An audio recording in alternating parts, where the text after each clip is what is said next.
Brett, welcome to the show. Thanks, Mandy. Good to be with you. Good. So, your history as a prosecutor, how did you get involved in the criminal justice reform movement?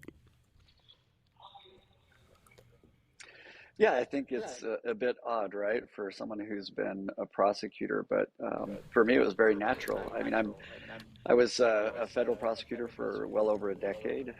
The last case that I did was to prosecute the kidnapper of Elizabeth Smart. Very, very proud of the work that I did. But during that time, it became very apparent that, of all the government, functions, the criminal justice system seems to be the one that's avoided accountability and transparency the most.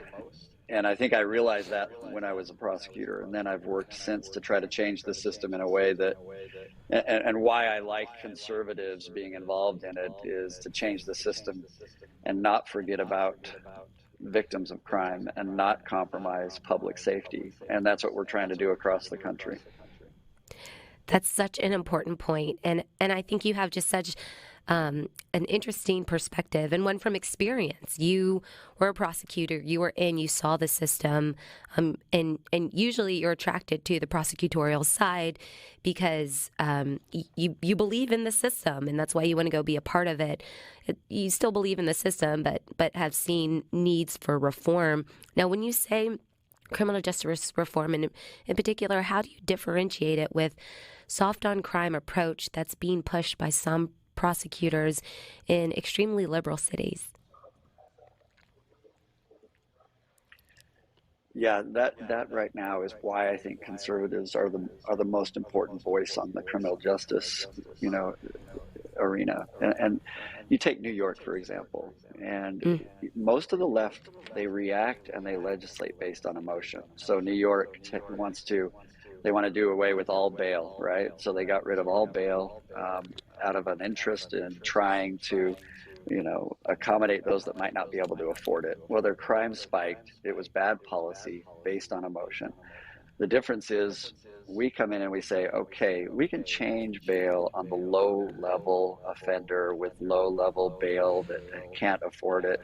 But let's also give more discretion to judges so they can hold people that are dangerous, like the Waukesha driver, the parade driver, or others that we hear about. Let's approach an issue with good data and thoughtfulness instead of just knee-jerk reaction based on one case that fires you up emotionally.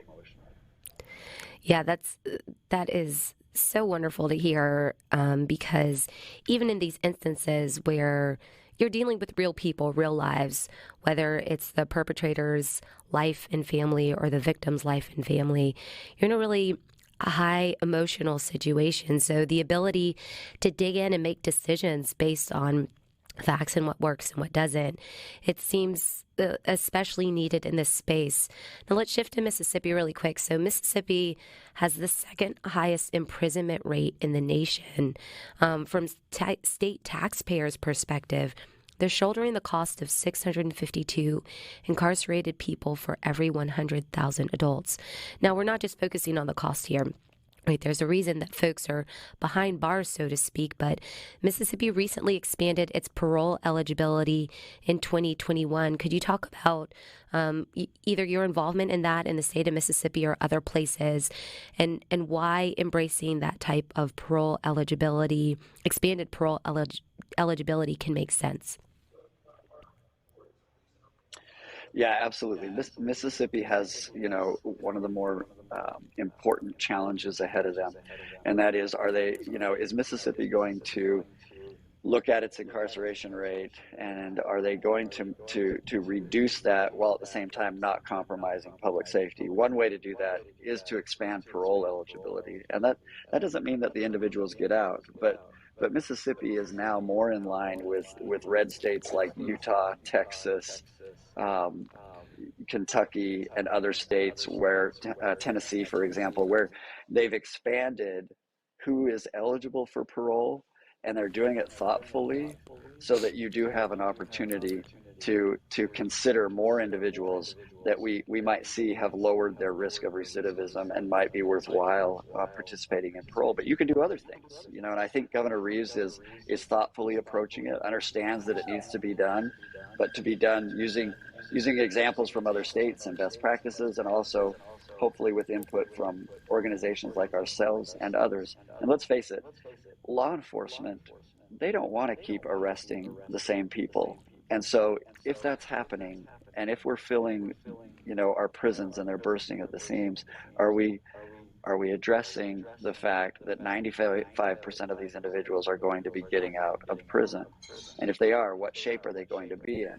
Are they going to be recommitting so that we continue to burst at the seams in our prisons, or are we doing something? And that's what we're doing in Mississippi. Is we're thoughtfully approaching some of these laws to look at, can we stop putting certain individuals in prison to begin with that are on low level infractions? Can we look at some of the length of prison terms for those that we're not afraid of, but instead we might just be a little bit more mad than we need to at what they did? And then are we looking at ways on the back end when they re-enter into society to be, you know, to contribute, to be taxpayers, to have jobs? And so there's a lot to do in Mississippi, but I'm very impressed. The legislators there and the governor really want to do it. Well, certainly, you know, I would say we have a lot of opportunity in this space to rethink some of our approach. And I think you put it so well when, you know, our law enforcement that already is understaffed and overstressed, they don't need to have to worry about going after the same people over and over again. Now, you kind of mentioned, I know you're a strong advocate of second chance programs. Could you talk a little bit about what is a second chance program? What does that entail? And how does it set people up for success when they're at that point that they are, in fact, re-entering society? Yeah, great question. You know, I'm right now in the Oklahoma State Capitol working with the governor of Oklahoma and the Senate Judiciary Committee. And they just passed a bill out of committee that is it's very simple. And it is that someone with a criminal history who's done everything they need to do, they've served their time, they've paid their fines and fees, they've made restitution, but they can't afford to hire a lawyer to expunge their record. They qualify for it, but they don't have the money to spend $2,000 or $3,000 on a lawyer. So Oklahoma is now going to implement an automatic expungement for low-level offenders who've completed everything that's been asked of them. That way, they have an ability to get a job more easily, and we're setting them up for success rather than failure. But we're not doing something that is going to concern the public, that is going to impact public safety. There's simple little changes like that that are second chances and opportunities for individuals who have paid their what we've asked them. They've paid their price, the price for their bad decisions, and now they're trying to move on with their life. Yeah, that's so important. You want folks to come out of this situation. Many of them have been redeemed in a lot of ways, and you want to ensure that they are set up to have that positive impact in their community and their surrounding state. Now, Brett, we're about to run up against time here, but where can our listeners find out more information about you and the work that you're doing? Thanks, Mandy. Please go to rightoncrime.com. And you can also look at the work of the Texas Public Policy Foundation. And you'll start to see that conservatives are the most important voice if we're talking about trying to make government be accountable and our government systems to be efficient. So get involved. Let's change it. Let's change these bad, broken systems. Well, Brett, thank you so much. You've given us a lot to think about. I encourage folks to check out his work. And thank you for joining us on the show. For our listeners, we've got a quick break. Stay tuned. We've got more on truckers, President Trump, and tall tales from President Biden. Stick around. We've got more here on MidDays at SuperTalk FM.